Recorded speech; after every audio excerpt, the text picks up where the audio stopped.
Silchar news 24 এর আরেকটি নতুন ভিডিওতে আপনাদেরকে স্বাগতম জানাই। আজকের এই ভিডিওতে বিশেষ কয়েকটি গুরুত্বপূর্ণ খবর নিয়ে আসলাম।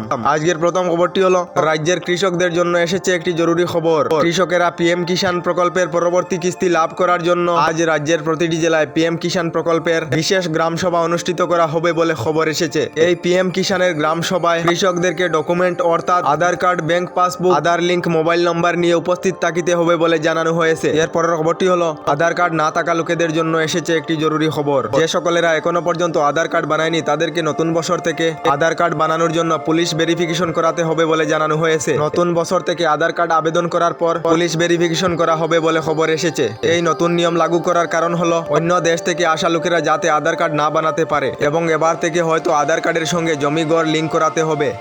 সাহারার টাকা ফিরে না পাওয়া লোকেদের জন্য এসেছে ভালো খবর। সাহারার টাকা ফেরত দেওয়ার জন্য গতকাল কেন্দ্রীয় সরকারের তরফ থেকে বৈঠক করা হয়েছে বলে খবর এসেছে। খবর অনুযায়ী সাহারাতে মোট 3 কোটি লোকেদের প্রায় 80,000 কোটি টাকা জমা রয়েছে, যা এখনো লোকেদেরকে ফিরিয়ে দেওয়া হয়নি। কারণ হলো এখনো পর্যন্ত সেবির কাছে টাকা সাহারার টাকা সরকারের কাছে ট্রান্সফার করা হয়নি, যার ফলে সরকার লোকেদেরকে টাকা দিচ্ছে না। তাই এই টাকা সরকারের কাছে ট্রান্সফার করার জন্য কেন্দ্রীয় সরকার সুপ্রিম কোর্টের কাছে যাওয়ার সিদ্ধান্ত নিয়েছে বলে খবর এসেছে। তার সাথে কেন্দ্র সরকারের তরফ থেকে জানানো হয়েছে সাহারাতে যত টাকা লোকেদের জমা রয়েছে তাদেরকে সকল টাকা ফিরিয়ে দেওয়া হবে। তাই এখনো পর্যন্ত যে সকলেরা রিফান্ডের জন্য আবেদন করেননি শীঘ্রই সাহারা রিফান্ড পোর্টালেতে রেজিস্ট্রেশন করার জন্য কেন্দ্র সরকারের তরফ থেকে জানানো হয়েছে। এরপরের খবরটি হলো বর্তমানে দেশেতে বস্তুর মূল্য অনেকটাই বৃদ্ধি পেয়েছে। চাল, ডাল, শাকসবজি সহ বিভিন্ন বস্তুগুলির মূল্য অনেকটাই বৃদ্ধি পেয়েছে, যার কারণে ভারতের রিজার্ভ ব্যাংকের তরফ থেকে একটি রিপোর্ট প্রকাশ করা হয়েছে। রিপোর্ট অনুযায়ী শীঘ্রই দেশেতে বস্তুর মূল্য কম করে দেওয়া হয় না, তাহলে দেশের বিকাশের কাজ থেমে যাবে বলে আরবিআই তরফ থেকে জানানো হয়েছে। এরপরের খবরটি হলো দেশবাসীদের জন্য এসেছে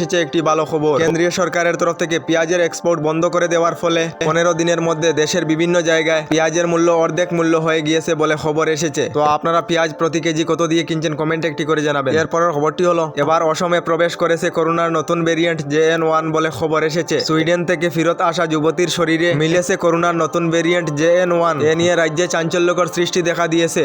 এবার রাজ্যে বাধ্যতামূলক করা হলো কোভিড পরীক্ষা। গত কয়েকদিন ধরে বিশ্বজুড়ে আতঙ্ক ছড়িয়েছে করোনার নতুন ভেরিয়েন্ট। ভারতেও করোনায় আক্রান্তের সংখ্যা বৃদ্ধি হতে চলেছে। এরপরের খবরটি হলো অযোধ্যায় রাম মন্দির উদ্বোধনী নিয়ে বর্তমানে চর্চা চলিতেছে। এই সময় অযোধ্যার রাম মন্দির থেকে 25 কিলোমিটার দূরে দেশের সব থেকে বড় এবং সুন্দর মসজিদ নির্মাণ করা হবে। অযোধ্যায় এই মসজিদের প্রতিশ্রুতি প্রকাশ করা হয়েছে। এই মসজিদ তাজমহল থেকে আরো বেশি সুন্দর হবে।